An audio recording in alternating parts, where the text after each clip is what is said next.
E reparem também em algo muito interessante.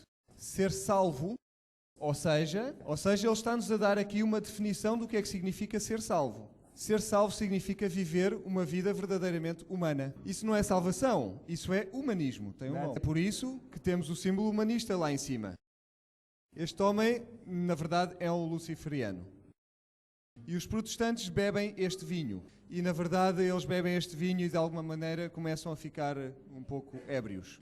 O Robert Mueller escreveu este livro, Nova Religião Mundial, e, portanto, fala daquela tremenda aliança entre todas as religiões e as Nações Unidas.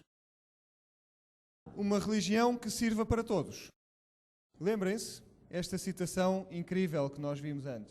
Os jesuítas de Roma aperfeiçoaram a maçonaria para ser a sua ferramenta mais magnífica e eficaz para conseguir os seus objetivos junto dos protestantes. Nós, na verdade, não explorámos esta via da última vez que falámos disto. Eu apenas vos mostrei a citação. Mas como será que eles conseguem o seu objetivo no meio dos protestantes? O objetivo final do ecumenismo é que as pessoas aceitem a supremacia do Bispo de Roma. A sua autoridade. É isso que significa ecumeno. E significa todo o mundo habitado. É isso que significa. Todos têm de aceitar a sua autoridade. E, portanto, a Igreja Anglicana, em 1989, diz e escreve livros dizendo... É o título do livro. Aqui temos o primeiro movimento protestante que voltou para Roma. Eles estavam tão felizes quando assinaram este documento. E o próximo arcebispo de Cantuária, após o anterior, vai ser Carey. E a revista Time diz-nos que Carey é realmente uma escolha fantástica. Porquê? Ele é conhecido por um renovamento carismático e também reconhecido pelo movimento de fala em línguas estranhas.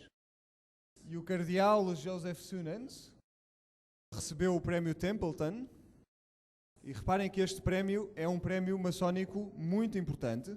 Billy Graham, já agora também vos digo, também recebeu este prémio. Ele foi escolhido pelo Papa João XXIII para ser um dos arquitetos que planearam as reuniões do Concílio Vaticano II. E ele, na verdade, desenvolveu ou promoveu a experiência carismática. Diz que este movimento o fez ser mais fiel ao Pai Sagrado e apreciar melhor o papel de Maria como co-redentora da sua salvação. E, portanto, esse Espírito Santo, entre aspas, é, na verdade, um pássaro imundo e detestável. Porque ele está a mentir. Ele não está a falar a verdade bíblica. O próximo arcebispo de Cantuária é este homem. Williams chama-se. E ele vai ainda mais longe do que isto. Ele suporta, por exemplo, os membros do clero homossexuais e outros tipos de coisas. Isto é... Sabem o que é isto? A Catedral de São Paulo, em Londres. Isto é estranho. Sabem que a Catedral de São Paulo não tinha este aspecto? Foi totalmente reconstruída para poder ter este aspecto. E, na verdade, hoje, ela é uma réplica fiel, fidedigna, na verdade é uma imagem da Catedral de São Pedro no Vaticano. E, portanto, temos aqui uma imagem da besta. Isto era o aspecto da Catedral de São Paulo antes, e depois eles reconstruíram-na, e agora tem este aspecto. E reparem, não se pode tirar fotografias lá dentro, dizem eles, mas Deus diz, exponham a maldade do homem do pecado. E, portanto, nós temos de obedecer Deus, em primeiro lugar, de obedecer os homens. E, portanto, temos aqui muitas fotografias da Catedral de São Paulo. Isto é o que está no telhado da Catedral, no teto. O que é isto? Isto é o símbolo da maçonaria. Inacreditável. Reparem no chão, mesmo em frente ao altar principal. Reparem, isto é um símbolo de feitiçaria. Isto é o círculo das bruxas, com as zonas brancas e negras. E também o símbolo do sol no meio. O Deus do Sol. No chão encontramos o pentagrama. Mais uma vez, o símbolo do Sol, luas e estrelas, o culto de Ísis e de Osíris. Os meus sapatos, como podem ver, estão muito bonitos nesta fotografia. Eu tive de ser muito discreto, portanto, tinha de estar com muito cuidado a tirar a fotografia. Estou a dizer que ele vai ser preso qualquer dia. Temos ali, aquilo era a face, o rosto de Apolo. E se vocês fossem ocultistas, vocês sabiam muito bem qual era o significado disto. O triângulo, o círculo e o quadrado são todos os símbolos de adoração luciferiana. Ísis e Osíris sempre aparecem ligados a este tipo de símbolos. E o pavão sempre é um símbolo de Lúcifer. Ísis sempre aparece desenhada com 2 pavões ao lado. Aqui temos necromancia, porque em cada altar também há sempre um túmulo, porque senão não se pode dizer a missa nesse local. Os seus vasos contêm as palavras, as letras I-H-S. Ísis, Osíris e Set. São deuses egípcios. E reparem que usam também o símbolo do pelicano alimentando as suas crias, que é um símbolo de Lúcifer também dando-se de alguma maneira. Reparem que o pelicano não morre, ele alimenta da sua carne e continua vivo. E então, por alturas de 1995, o Papa diz claramente que para termos unidade, todas as igrejas têm de aceitar a autoridade papal. É uma frase surpreendente. Eu não posso acreditar nesta imagem. A revista Weltbild, na Alemanha, publicou esta capa onde fizeram uma montagem de Martinho Lutero apertando a mão ao Papa. E chama-se, o título diz, de herege a companheiro de viagem. É o título desta revista. Então acham que a reforma está morta?